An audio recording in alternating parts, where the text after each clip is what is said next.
Here you go, Michael. Thank you. Look after these cakes for the Taskmaster. Do not eat any of the cakes. Your time starts now. Right.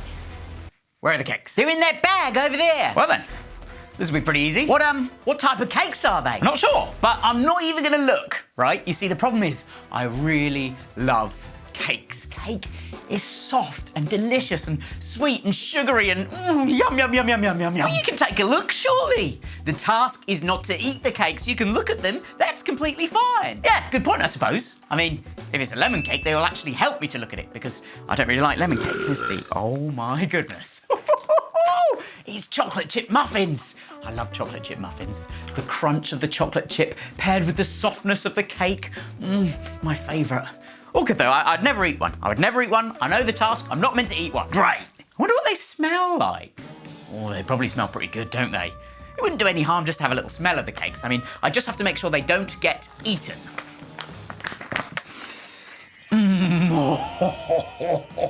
That smells so good. Oh, the chocolate's wafting up into my nostrils. I can just imagine what it would taste like. Oh, yum. I'm not sure about this. Maybe if I just lick it. That wouldn't be so bad. I won't actually eat it, I'll just lick a bit of it, just to see what the flavour's like. I mean, it's for the Taskmaster, really, just checking if it's gone off or not. She wouldn't want to eat a gone-off cake. I'm still not really breaking the task because, well, I'm not eating it, I'm just licking it. Oh, that's really nice. Oh, that tastes delicious. Such a good flavour. This is a top-quality cake. Wow. Stop! What have I done? Oh no, the Taskmaster is going to be furious. I thought you said you'd never eat the cakes, then it would be no problem. I really believe that too. Oh gosh, there's still 3 more cakes left. What if I eat those too? Well, maybe the Bible can help us. Yes. No, great idea. Let's have a look at the next part of Joseph's life. Maybe he can help. I'll show you my silly summary of the passage so far. It's too long to read it all to you now, but if you want to see what happens in full details, you can read it in Genesis 39. I'll play you the bits from last week too, so you can get a full picture of Joseph's life so far in my silly summary. There was a man named Jacob. Hello, Jacob. But God changed his name to Israel. Oh, Jacob, or Israel Israel, now. had 12 sons. my boy. But he loved one of them more than the others. Don't tell anyone. Shh. But you're my favourite. His name was Joseph. Hi! Jacob, or Israel as he was now known, gave Joseph a special robe. thanks, Dad. Lovely, isn't it? One night, Joseph had a dream that all of his family would bow down to him, that he'd be in charge. Probably not a good idea to tell anyone that dream, Joseph. You will all bow down to me. Oh dear. Joseph's brothers got angry and decided to kill him. Die! I'm gonna kill ya. Bit of an overreaction if you ask me. In the end, they only decided to sell him to some traders and tell his dad Israel that he was dead. Yeah, well, it's much better, isn't it? Dad thinks he's dead and he's a slave, so pretty good. The traders then sold Joseph as a slave to a guy called Potiphar, Hello. the captain of the guard Very for Pharaoh, the king. Captain of the guard. While he was working for Potiphar, Joseph succeeded in everything he did because God was with him. So Potiphar put him in charge of the whole of the household. You're the boss. You two guys. And things just got better and better with Joseph in charge until one day, Potiphar's wife realised that she really fancied Joseph. You're so attractive. She tried to kiss him, but Kissy, Joseph kissy. ran away. Come over and kiss me.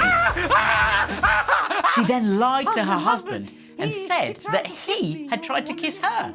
So Potiphar put Joseph in prison despite the fact that he'd done nothing wrong. You in the slammer. Oh, so just like Joseph, you had to deal with temptation. What does temptation mean? It's the desire to do something, and usually a desire to do something wrong or unwise. Like eating the cake. Or kissing Potiphar's wife. Yeah.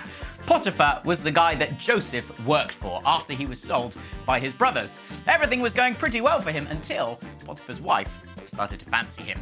She told him that, but quite rightly he decided not to kiss her because that would be wrong and it would really upset his boss, Potiphar. I imagine Potiphar's wife would have been really pretty. You're probably right. In verse 10, it says that he kept out of her way as much as possible, probably to avoid any temptation to kiss her. He could have spent loads of time chatting with her and getting to know her, but he didn't. That would be far too tempting. Well, then one day she tried to grab him and kiss him. Yes, and at that point he ran away as fast as his little legs would carry him. Maybe that's what you should have done with the cakes. What, run away from the cakes? Oh, yes. Wouldn't that have been sort of a little bit weird? Yes, but it would have stopped you, wouldn't it? I suppose you're right. I should have gotten away from the cakes as soon as I first read the task. It was all the little things that I did that made it harder and harder to not eat the cakes. I should never have looked at them. I definitely shouldn't have opened up the packaging. Then that meant that I smelt them, and then I licked them, and by that point I'd gone too far. I couldn't come back. Even thinking about the rest of these cakes is now making my mouth water. Well, run away then! Run! Absolutely, you're right. No, don't take the cakes with you! I've taken the cakes out of the room. I can't be anywhere near them. They are gone. I've locked them away in a cupboard. We're all good. Well done. Have you ever eaten a frog before? Ugh, gross. That's not going to help. I'm not going to eat a frog instead of cake. No. That's not what I meant. You see, there's only one way to cook a frog. If you get a frog and you put it in a pot of boiling water, it will jump right out because it knows that it's too hot and it will cook if it stays in there. But if you put a frog in a pot of cold water and then gradually turn the heat up, the frog will stay in and not notice the rising temperature until it's cooked. Well, what's that got to do with anything? Well, sometimes we say that we would never do something, like you eating the cake. And then if someone says to you to eat the cake, you immediately say no, like the frog jumping out of the boiling water. But if you do smaller things, like looking at the cake, smelling the cake, and licking the cake, it's like the temperature is slowly rising, but you don't notice it. You're getting closer and closer to eating the cake, and if you'd have jumped in at that point, you'd have never done it, and then you end up eating the cake. Oh, I get it. So we should follow Joseph's example. Even if we're faced with the smallest bit of temptation and something we know is wrong, we should run in the opposite direction. That's right. Coastline kids, maybe you are facing some temptation in your life to do the wrong thing. Sometimes our friends try and convince us to do stuff that we know is wrong or that we just don't want to do. If that happens, we can say no. Or if you notice that your friends aren't being nice to someone and they try to get you to join in, you can leave them, run in the opposite direction, and go and tell an adult. It's actually one of the scariest things in life to stand up to your friends and to do the opposite to what they're doing. But we can do it because we have Jesus on our side, and he can help to give us courage. You know, maybe as you've been watching this video, you're thinking that this sounds a little bit like what's happening to you at the moment. Maybe some friends are trying to get you to do the wrong thing at school, or in the playground, or in the park. Let me pray for you. Let's close our eyes together. Dear Jesus, help us to run away from temptation. Help us to say no when our friends try and get us to do the wrong thing. Amen. Amen. What are you doing, Alan? Oh no!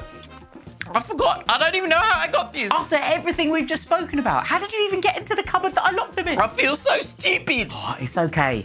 Look, even when we mess up, we can say sorry to God and he forgives us straight away. But now we're both going to have to go and apologise to the Taskmaster, and I don't know how forgiving she's going to be. Uh-oh.